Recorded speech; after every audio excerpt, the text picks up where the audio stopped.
ഇന്ന് നമ്മൾ ഡിസ്കസ് ചെയ്യുന്നത് മലയാളം പാഠം 3 കടമനിട്ട രാമകൃഷ്ണൻ എഴുതിയ കീരാതവൃത്തം എന്ന പാഠമാണ്. കാട്ടാളൻ എന്നാൽ കാടിനെ ഭരിക്കുന്നവൻ എന്നാണ് അർത്ഥം. ഈറ്റപ്പുലി കുട്ടിയെ സംരക്ഷിക്കുന്ന പോലെ കാട്ടാളൻ കാടിനെ സംരക്ഷിക്കുന്നു. കാട് നശിപ്പിച്ചതിനാൽ കരിമൂർക്കനെ പോലെ പുരികം പാതി വളച്ചു നിൽക്കുകയാണ് കാട്ടാളൻ. ദേഷ്യത്തിന്റെയും പ്രതികാരത്തിന്റെയും പന്തം നെഞ്ചിൽ കുത്തിയ നിലയിലാണ് ആൾ നിൽക്കുന്നത്. അച്ഛനാകുന്ന ആകാശം കറുത്തു നിൽക്കുന്നു. മലയോരമാകുന്ന അമ്മയുടെ നദി വറ്റിയിരിക്കുന്നു. ഭൂമിയുടെ വിഷമം കാട്ടാളൻ മനസ്സിലാക്കുന്നു. അമ്പുകൊണ്ട പുലിയെ പോലെ കാട്ടാളൻ നിൽക്കുന്നു. ഉരുൾപൊട്ടിയ പോലെ ലോകം കുലുങ്ങുന്ന തരത്തിൽ കാട്ടാളൻ അലറുന്നു. എല്ലാവരെയും നശിപ്പിക്കണം എന്ന് കാട്ടാളൻ ചിന്തിക്കുന്നു. വേഴാമ്പൽ മഴ പെയ്യാൻ കാത്തിരിക്കുന്നത് പോലെ കാട്ടാളൻ ആകാശത്തെ നോക്കിയിരിക്കുന്നു.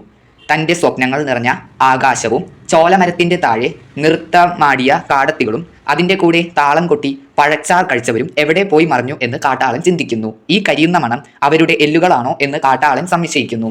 കാട്ടാളൻ നട്ടെല്ല് നിവർത്തി പ്രതികാരത്തിനായി ഇറങ്ങുന്നു. കാൽമഴു കൊണ്ട് വേട്ടക്കാരുടെ കൈവെട്ടി മലത്താണ്ടി വരുന്നവരുടെ തലയറുത്ത് ശരീരം ആറ്റിലൊഴുക്കും എന്ന് കാട്ടാളൻ പറയുന്നു. കാട് നശിപ്പിച്ചവരുടെ കുടലെടുത്ത് ജഗത്തിൽ, അതായത് ലോകത്തിൽ തൂക്കിയിടുകയും കുഴൽ ഊതുമെന്നും പറയുന്നു. കാട്ടാളന്റെ നരമ്പ് ഞാണാക്കി ഇടിമിന്നൽ സൃഷ്ടിക്കുകയും മഴ പെയ്യുകയും അങ്ങനെ ചെടികൾ തളിർക്കുകയും ചെയ്യും. അങ്ങനെ കാട് പഴയ പോലെ ആവുകയും കാട്ടാളൻ സന്തോഷിക്കുകയും ചെയ്യും എന്ന് പറഞ്ഞുകൊണ്ടാണ് ഈ കവിത അവസാനിക്കുന്നത്. പടയണി എന്ന കലാരൂപത്തിലെ ഭൈരവി കോലത്തിന്റെ സ്വാധീനം നമുക്ക് ഈ കവിതയിൽ കാണാൻ സാധിക്കുന്നതാണ്.